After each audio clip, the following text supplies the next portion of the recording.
my dear students. How are you? I hope all are you good.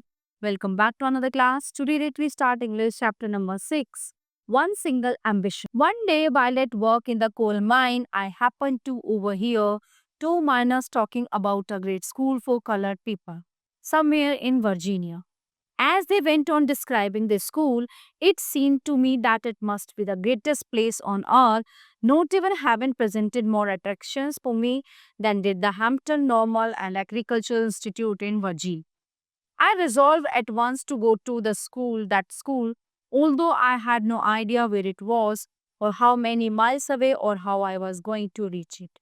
I had only one single ambition, and that was to go to Hampton. This thought was with me day and night. In the fall of 1872, I decided to try to get there. My mother was troubled with a grave fear that I was starting out on a wild goose chance. At any rate, I got only a half hearted consent from her. I had very little money with which to buy clothes and pay my traveling expenses. My brother John helped me all that he could, but of course, that was not a great deal. Finally, the great day came and I started for Hampton. I had a small bag that contained the few articles of clothing I could get. My mother at that time was rather weak and broken in health.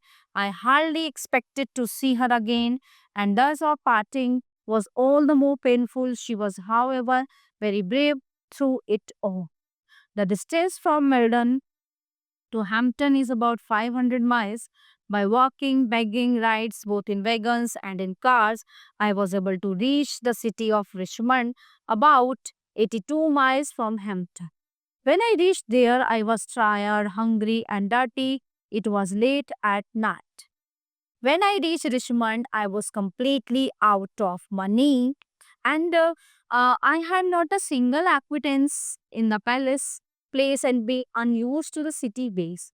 I didn't know where to go. I asked at several places for lodging, but they all wanted money, and that was what I didn't have. Knowing nothing else better to do, I walked two streets. I must have walked the streets till after midnight.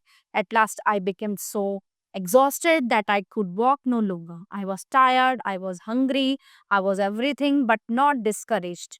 Soon I reached the portion of a street where the broad sidewalk was quite raised. I waited for a few minutes till I was sure that no passerby could see me. Then I crept under the sidewalk and lay for the night on the ground with my satchel of clothing for a pillow. Nearly all night I could hear the tramp of feet over my head. The next morning, I found myself somewhat refreshed, but I was extremely hungry. As soon as it became light enough for me to see my surroundings, I noticed that I was near a large ship. It seemed to be unloading a cargo of pig iron. I went at once to the vessel and asked the captain to let me help unload the vessel in order to get money for food. The captain, who was a kind hearted white man, at once consented. I worked long enough to earn money for my breakfast, and it seems to me, as I remember it now, to have been about the best breakfast that I have ever eaten. My work pleased the captain so well that he told me I could continue working for a small amount per day. This I was very glad to do. I worked on the vessel for a number of days. After buying food, there was not much left to pay my way to Hampton. To save money, I continued to sleep under the sidewalk. When I saved enough money, I thanked the captain for his kindness and started again.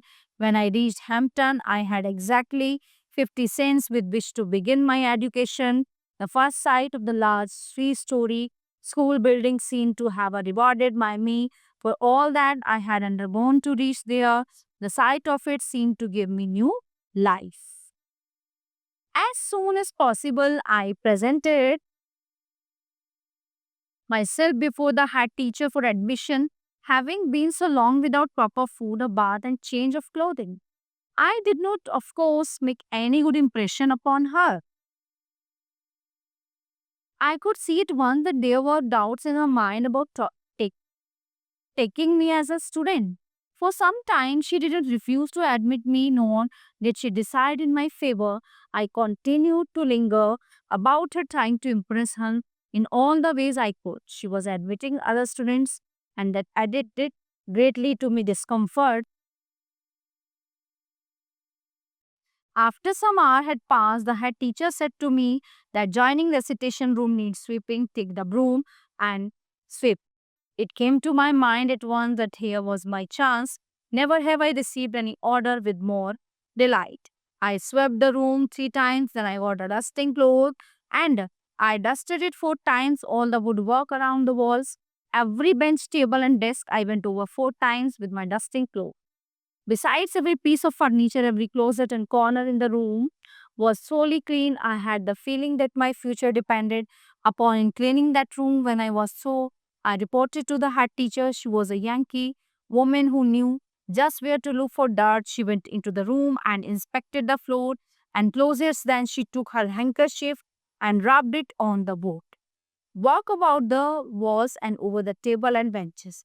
When she was unable to find one bit of dirt on floor or a particle of dust on any of the furniture, she quietly remarked, I guess you will do to enter this institution. I was one of the happiest soul on earth. The sweeping of that room was my college examination. I have passed several examinations since then, but I have always felt that this was the best one I ever passed. So everyone, the chapter is in here. I hope you all are very well understand food chapter. So we will meet to the next class. Thank you.